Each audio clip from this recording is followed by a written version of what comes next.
হ্যাঁ, সাদিক ভাই আপনাকে যুক্ত করেছি আমরা, আপনি বলেন তাহলে, সাদিক ভাইয়ের ফ্লোর।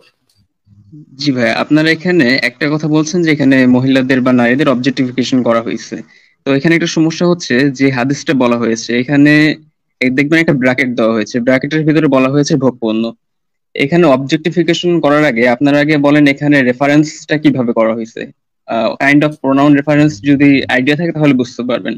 দুনিয়া ভোগপণ্যের উপকরণ, ব্র্যাকেট দেওয়া হয়েছে ভোগপণ্য, এবং দুনিয়ার উত্তম উপভোগ্য উপকরণ পুণ্যবতী নারী। দেখেন এখানে ভোগপণ্য প্রথমে বলা হয়েছে দুনিয়াকে, ভোগপণ্য হিসেবে যাকে রেফার করা হয়েছে সেটা হলো দুনিয়া, এবং তারপরে বলা হয়েছে নারী। দুনিয়া, ভাই, দুনিয়া তো একটা মানে বস্তু, সেটাকে যদি বস্তু বলা হয় তাতে তো কোনো আপত্তির কিছু নাই। মনে দুনিয়া করেন, হচ্ছে, মনে করেন, দুনিয়াকে আমরা অবজেক্টিফিকেশন সাদিক করতে ভাই, পারি। সাদিক ভাই একটু শুনে নেন, কথাটা শুনে নেন। ধরেন, ধরেন কফি একটা বস্তু, কফিকে যদি ভোগ্যপণ্য বলে তো এটা নিয়ে আমাদের কিছু বলার নেই। জি। কিন্তু নারীকেও একই সাথে উপভোগ্য উপকরণ বলা হয়েছে, এবং এটার সাপোর্টিং আরো অনেকগুলো আয়াত আছে, যে আয়াতগুলোতে পরিষ্কার, যেমন নারী হচ্ছে তোমাদের জন্য শস্য ক্ষেত্র স্বরূপ, তোমরা যেভাবে খুশি তাদের কাছে গমন করো, এইটা আছে। তারপর হচ্ছে সূরা নম্বর 7-এর যে 189 নম্বর আয়াত, যে তাদের কাছে স্বস্তি পেতে পারো, তাদেরকে সৃষ্টি করা হয়েছে কেননা তাদের কাছে যেন স্বস্তি পেতে পারো। শুধুমাত্র এই একটা হাদিস নিয়েই যে আমরা কথা বলছি তা কিন্তু না। আপনি যদি ভেবে থাকেন সেই শুধু একটা মাত্র হাদিসেই এটা কথা বলা আছে, এটা একটু এদিক সেদিক করে আমি নাস্তিকদেরকে একটা বুঝ দিয়ে দিব যে এখানে এটা বলা আছে, তা তো না ভাই। আমরা বলছি যে ইসলামে নারীকে খুব ভালোভাবে, খুব পরিষ্কার ভাবে নানা জায়গাতে অবজেক্টিফাই করা হয়েছে। যেমন আমি আপনাকে এই যে একটু আগে যে হাদিসটা দেখালাম সেই হাদিসটা আবার একটু দেখাই। এই হাদিসটা আপনারা সবাই একটু পড়েন। মানে কি একটা মর্মান্তিক হাদিস, কি একটা মর্মান্তিক হাদিস দেখেন। সুনান আবু দাউদ শরীফের 2155 নম্বর হাদিস, বন্দি স্ত্রীলোকের সাথে সহবাস করা, বন্দি স্ত্রীলোকের সাথে সহবাস করা। এখানে কি বলা হচ্ছে? এখানে বলা হচ্ছে যে আমি তোমাদেরকে তাই বলবো যে রাসূলুল্লাহ সাল্লাল্লাহু আলাইহি ওয়াসাল্লামকে বলতে শুনেছি, তিনি হুনায়নের যুদ্ধের সময় বলেন, যে ব্যক্তি আল্লাহ শেষ দিবসের প্রতি ঈমান এনেছে, মানে মুহাম্মদ বলছে, মুহাম্মদ সবাইকে বলছে, যে ব্যক্তি আল্লাহ শেষ দিবসের প্রতি ঈমান এনেছে সে যেন অন্যের ক্ষেতে পানি সেচ না করে, অর্থাৎ অন্যের গর্ভবতী নারীর সাথে সহবাস না করে, অন্যের ক্ষেতে পানি সেচ, অন্যের মানে কি একটা মানে অবস্থা ভাই, সে যেন অন্যের ক্ষেতে পানি হাসিফ সেচ ভাই, না করে।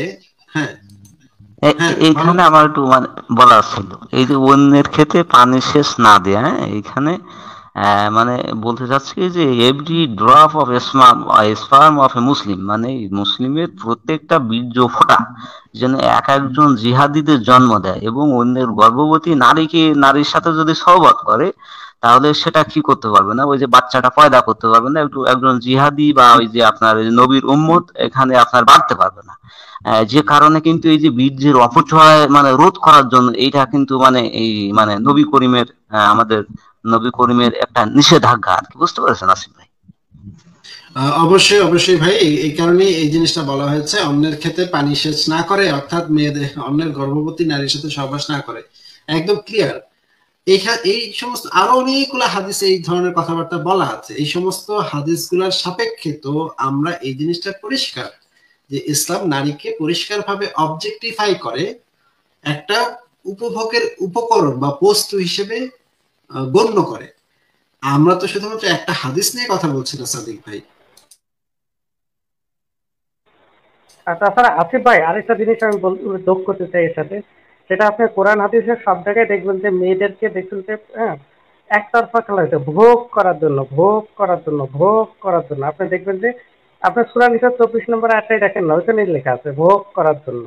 হ্যাঁ, তো সব হ্যাঁ, জায়গায় দেখবেন যে আর সব জায়গায় দেখবেন যে এই যে ভোগ একটা, এই যে একটা আপত্তিকর মানে নোংরা টাইপের মানে মানে থার্ড ক্লাসেরও থার্ড ক্লাসের যে একটা শব্দ চয়ন, হ্যাঁ, এগুলো কি কোনো মানে এটা তো আল্লাহ তো দূরের কথা, একটা ভদ্র মানুষও কিন্তু এই ধরনের শব্দ চয়ন করবে না। সবসময় হচ্ছে মানে এই ধরনের কারা করে, এই যে পাড়ার গলির দেখা যায় যে কিছু থাকে না টোকাই টাইপের হচ্ছে ছেলে পেলে, ভাই আমরা এই টাইপের। অবজেক্টিফিকেশনের ব্যাপারটা একটু মুমিন ভাইয়ের কাছ থেকে যদি শুনতাম। আমার মনে হয় হ্যাঁ, হ্যাঁ। আলোচনাটা অন্য হ্যাঁ, দিকে হ্যাঁ। একটু যায়। হ্যাঁ, সাদিক ভাই আপনি বলেন তাহলে, সাদিক ভাই জি ভাই। বলেন তাহলে। আচ্ছা আসিফ ভাই, সাদিক ভাইকে সাপোর্ট করার জন্য স্যামকেও আনবো নাকি? আমাদের এখানে আমাদের লোকজনই বেশি হয়ে গেছে কিন্তু এখানে। হ্যাঁ, হ্যাঁ, আনেন আহ, আনেন ভাই- আনেন। ভাই না তাহলে না, আমি তো অমিত ভাই আমি তো আপনাদের লোক না ভাই, আমি তো ওনাদেরই লোক। আচ্ছা ঠিক আছে। ভাই স্যাম উনি তো মানে একটু বেয়াদবের মতো কথা বলেন, ওনার কথা ভাইয়া, বলার এটা ভঙ্গিটা কি ভালো আমি না। তো বলতে চাচ্ছি, হ্যাঁ, হ্যাঁ, সাদিক ভাই বলেন আপনি। আচ্ছা সাদিক ভাই বলুন শুনি। দুনিয়ার ক্ষেত্রে এখানে শব্দটা কিন্তু ব্র্যাকেটে উল্লেখ করা হয়েছে, আর নারীদের ক্ষেত্রে শব্দটা কিন্তু কোনো ব্র্যাকেটে উল্লেখ করা হয়নি। আচ্ছা আমি মানছি যে এখানে নারীদেরকে অবজেক্টিফিকেশন করা হয়েছে, কোনো না কোনো ভাবে হয়েছে। আমরা একটা কথা জানি যে কর্তাভেদে শব্দের বিভিন্ন প্রয়োগ ঘটে, কিন্তু দুনিয়া কিন্তু জড়বস্তু, নারী জড়বস্তু না। অনুবাদ করতে গিয়ে এখানে দুনিয়ার ক্ষেত্রে যে বিশ্লেষণটি ব্র্যাকেট দিয়ে উল্লেখ করা হয়েছে, নারীর ক্ষেত্রে সেটা উল্লেখ করা হয়নি। এটা প্রথমে আমাদের মাথায় রাখতে হবে। আর এখানে ভোগ পণ্য হিসেবে আমরা যে শব্দটা আরবিতে ব্যবহার করা হয়েছে সেটা হলো মাতা। আর মাতা শব্দের অর্থ এখানে শুধু একটা, দেখছেন যে এখানে একটা অনুবাদ এই ইসলামিক ফাউন্ডেশন থেকে যে অনুবাদটা করা হয়েছে সেটা হলো একটা নির্দিষ্ট অনুবাদকের একটা নির্দিষ্ট বুঝ, সে যেভাবে বুঝেছে।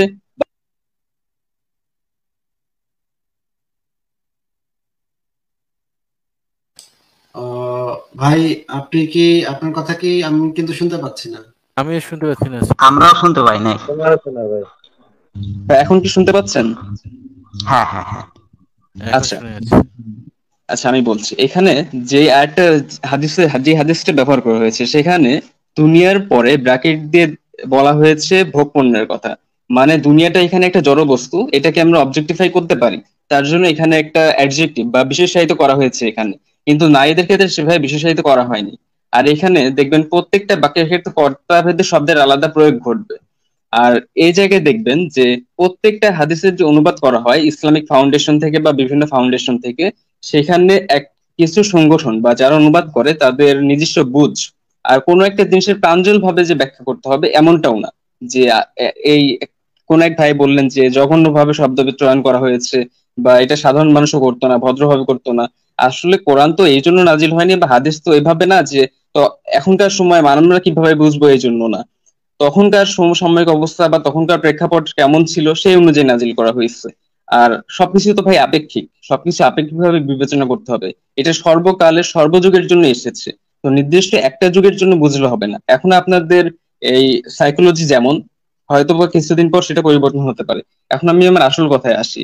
আসল কথাটা হচ্ছে এখানে ভাই শুধু ভাই ভাই এই জিনিসটা বুঝলাম না, আমাদের সাইকোলজি পরিবর্তন হতে পারে এই কথাটা দিয়ে আপনি কি বোঝালেন?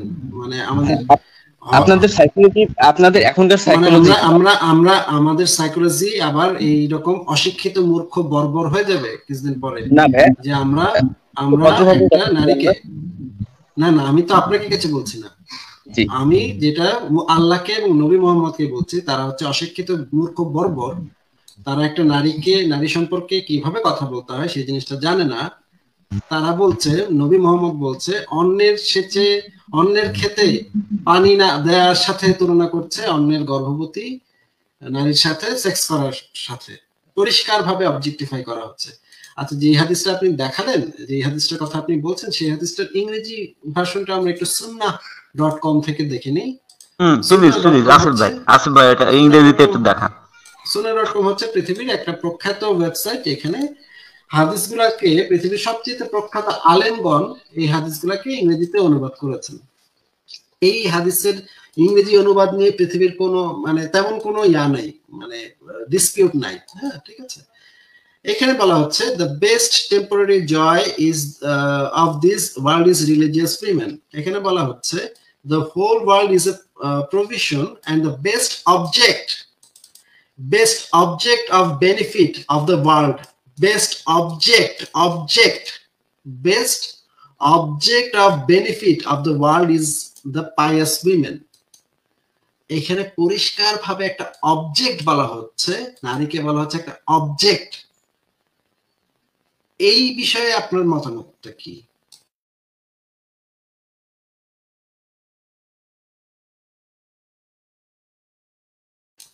সাদিক ভাই এই বিষয়ে আপনার মতামতটা কি? হ্যাঁ আমি এই বিষয়ে বলছি। এখানে যেটা বলছে the best object of benefit, এখানে অবজেক্টটাই শুধু অ্যাডজেক্টিভ না, বা এই শুধু অবজেক্টটা দিয়ে অবজেক্টিফিকেশন করা হয়নি। এখানে বুঝতে অবজেক্ট হবে অ্যাডজেক্টিভ না তো ভাই, অবজেক্ট কি অ্যাডজেক্টিভ না? আমি সেভাবে বলিনি adjective as the mean to adjectify something. এখানে বলা হয়েছে যে না না ভাই, ইংরেজিটা হচ্ছে না। Object of benefit, object of benefit এটা তো বলা হয়েছে ভাই। হ্যাঁ হ্যাঁ হ্যাঁ, অবজেক্ট অফ বেনিফিট এখানে এটা হচ্ছে ভাই অ্যাডজেক্টিভ ফ্রেজ, অ্যাডজেক্টিভ ফ্রেজ হিসেবে ব্যবহার করা হয়েছে। কিরকম অবজেক্টিভ অ্যাডজেক্টিভ ফ্রেজ বলেন তো দেখি, অ্যাডজেক্টিভ ফ্রেজ কি কি দিয়ে গঠিত হয়? হ্যাঁ আমি এখন আপনার সাথে ইংলিশ গ্রামাটিক্যাল আলোচনা করতে যাচ্ছি না। আচ্ছা আচ্ছা, না তো ওটা ভুল বললেন তো এই জন্য বলছিলাম আর কি। বাট আপনি ইংলিশ গ্রামারকে তো আপনার যুক্তির একটা হিসাবে, পিলার হিসাবে আপনি দাঁড় করাতে চাচ্ছেন। আচ্ছা তাহলে আমি গ্রামার নিয়ে আলোচনা করছেন না, কিন্তু আপনি ইংলিশ গ্রামার তো টেনে আনছেন। ভাই এখানে বাক্যটা বুঝতে হলে আপনাকে এই গ্রামাটিক্যাল সেগমেন্ট গুলো বুঝতে হবে। তাহলে গ্রামার তো আপনিও পারেন, আমরাও পারি। তাহলে আপনি কোন গ্রামারের কথা বলতেছেন? আমরা কি সেই গ্রামারটাকে গ্রামার হিসাবে জানি নাকি সুডো গ্রামার হিসাবে জানি, সেটা একটু আপনি বলে নেন। আচ্ছা সেটা আমি তাহলে ক্লিয়ার করছি। অ্যাডজেক্টিভ ফ্রেজের গঠনটা কি সেটা একটু বলেন দেখি। আমি বলছি the best object of benefit, এখানে দেখবেন আর্টিকেল দা আছে, দা এর পরে বলা হচ্ছে the best object of benefit, আর আর্টিকেলের পরে সর্বদাই নাউন বসে, আর্টিকেলের পর সর্বদাই নাউন বসে, আর নাউন কখনো কাউকে মডিফাই করতে পারে না। মডিফাই করতে তা দিয়ে তো অ্যাডজেক্টিভ ফ্রেজ হলো না। আরে ভাই আমাকে তো শেষ করতে দিবেন। The best object of benefit, the এর পরে যেটা ব্যবহার করা হয়েছে বেস্ট, এখানে বেস্টে কখনোই অ্যাডজেক্টিভ হিসেবে আসেনি, এটা এসেছে নাউন হিসাবে। আর পুরোটা মিলে যেটা আসছে এটা আসছে বেস্ট অ্যাডজেক্টিভ, বেস্ট নাউন হিসেবে হয়েছে নাকি? বেস্ট নাউন, তাই তো? আপনি সারা পৃথিবীর যে কোনো মানুষকে শুন শুন শুন শুন শুন শুন কি নাম আপনার? সাদিক।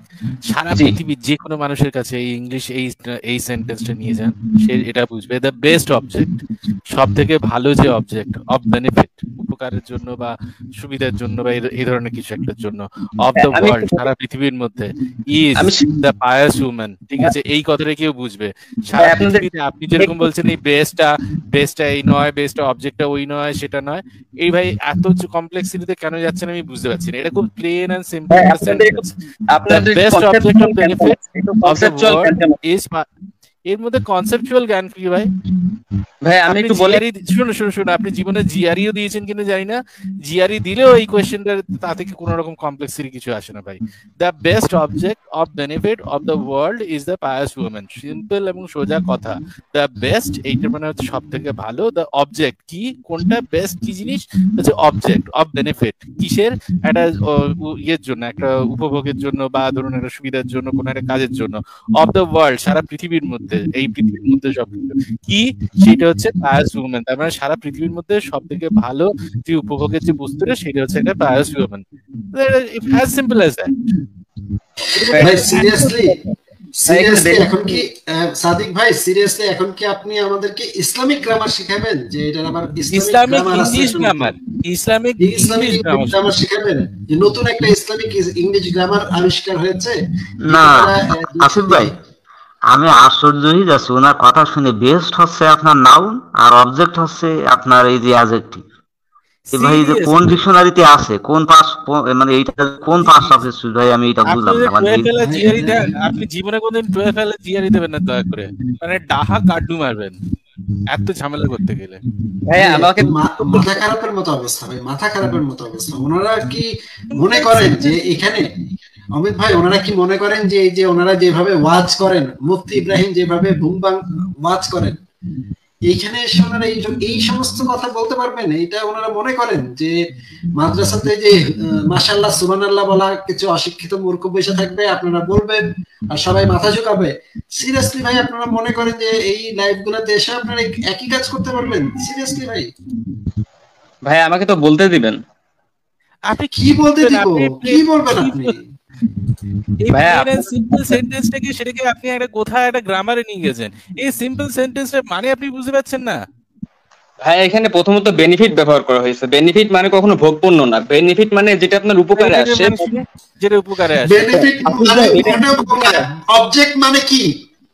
অবজেক্ট মানে বুদ্ধিমান, অবজেক্ট মানে কি? আরে ভাই অবজেক্ট মানে একটা বস্তু। অবজেক্ট মানে একটা বস্তু না রে ভাই, অবজেক্ট মানে বস্তু। এই অবজেক্ট থাকলে একটা বস্তু হইতো ভাই, অবজেক্ট মানে বস্তু। ভাই এই এখানে অবজেক্টটা কাকে বলা হয়েছে সাদিক প্রত্যেকটা ভাই, ওয়ার্ডের এই অবজেক্টটা কাকে বলা হয়েছে?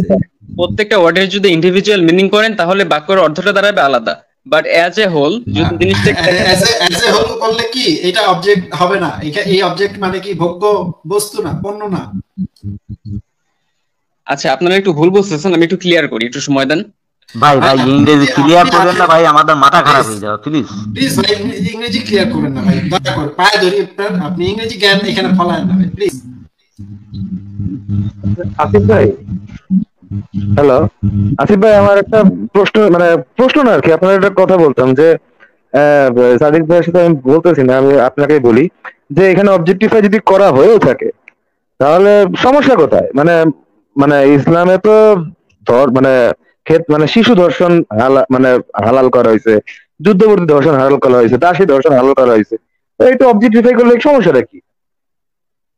আমি তো এই বিষয়টাই বললাম।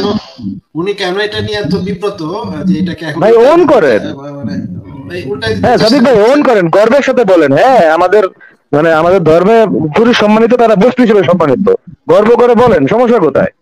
হ্যাঁ শিশু ধর্ষণ কোথায় হালাল করা হয়েছে একটু রেফারেন্স দিতে পারবেন? টপিকটা এখন চেঞ্জ হয়ে ভাই যাবে। শিশু লাগালে কি হয় ভাই? সরি টপিক চেঞ্জ হয়ে যাবে, এখন টপিক চেঞ্জ করবেন না, আপনি এই টপিকে থাকুন, পরে ওই শিশু লাগাইলে কি হয় ভাই? দর্শন হয় না? অবশ্যই এটা রেফারেন্স আমরা দিব সাদিক ভাই, আপনি অপেক্ষা করবেন, আমরা অবশ্যই আপনাকে সেটা নিয়ে বিস্তারিত আলোচনা করব। এইটা আলোচনাটা শেষ হওয়ার পরে আমরা ওই আলোচনাতে যাব ভাই। আগে আসিফ ভাই সাদিক ভাই যখন কথা না বলে একটু মিউট করলে ভালো হয়, মানে ওনার কাছ থেকে একটু মানে ওই যে বাড়া নয়েজ আসছে। যদি আমি করে দিয়েছি।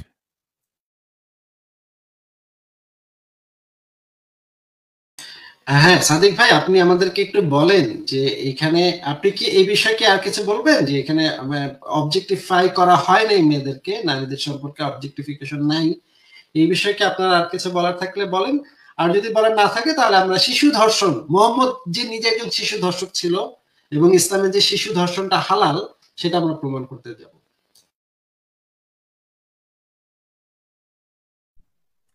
সাদিক ভাই আনমিউট করে কথা বলতে হবে, আপনাকে মিউট করছি কারণ আপনার মধ্যে প্রচন্ড নয়েজ আসছে। জি ভাই আনমিউট হইছে, আমি বলছি যে এই যে এখানে আপনারা বলছেন যে একটা নারীকে অবজেক্টিফিকেশন করা হয়েছে, তার থেকেও বড় কথা এখানে একটা পুণ্যবান নারীর কথা বলা হয়েছে। আপনারা এরকেও একটু বললেন যে পুণ্যবান নারীর কথা বলা হইলেও তেমন স্পেশাল কিছু যায় আসে না, কারণ সে নারী, আর নারীকে অবজেক্টিফিকেশন করেছে, সেটাই হলো এটার বড় দোষ। আবার পুণ্যবাদ বুদ্ধি নারী কি করেছে ভাবুন। হ্যাঁ এটাই আপনি বললেন যে পুণ্যবান নারীর কথা বলতে, পুণ্যবান নারী মানে কি? আসিফ ভাই একটা প্রশ্ন করবো না, পুণ্যবান নারী মানে কি? মানে এই মানে আপনার ওই যে মানে এই যে মানে যে জন এক পেনিসের বেশি ব্যবহার করে নাই সেটা? না ছোট হুজুর ভাই, পুণ্যবতী নারী বলতে এটাই বোঝায় যে নারী স্বামীর অনুগত থাকে, স্বামীর সাথে কুফরি করে না, স্বামীর বাধ্যগত থাকে, তারাই হচ্ছে পুণ্যবতী নারী। ইসলামের ইয়াটা এটাই, কনসেপ্ট এটাই। নারীদের সম্পর্কে পুরুষের সম্পর্কে পুণ্যবতী পুরুষ হচ্ছে যে আল্লাহর অনুগত থাকে, আর নারী সম্পর্কে ইসলামের বক্তব্য হচ্ছে যে নারী স্বামীর অনুগত থাকে তারাই হচ্ছে পুণ্যবতী নারী। স্বামীর একান্ত বাধ্যগত থাকাই হচ্ছে পুণ্যবতী। এখন এই বাধ্যগত যে মেয়েরা থাকবে সেই মেয়েদেরকে অবজেক্টিফাই করা হলো, যে মেয়েরা হচ্ছে বাধ্যগত, মানে যখন শুইতে বলবে তখন শুয়ে পড়বে, যখন করতে বলবে তখন করে ফেলবে, যখন যেটা বলবে। এমনকি স্বামীর সারা শরীরে যদি পুজ হয়ে থাকে সেগুলো চেটে পরিষ্কার করেও দেওয়ার কথা বলা হচ্ছে। এমনকি স্বামী যদি উটের পিঠে চড়া অবস্থা সেক্স করতে চায় সেখানেও সেক্স করতে হবে। এটাই ইসলামের বিধান ভাই। সর্দি, নাকের সর্দি সেটি দেওয়া আছে না আসবে? হ্যাঁ নাকের সর্দি চেটে দেওয়া আছে। হ্যাঁ সাদিক ভাই বলেন আপনি।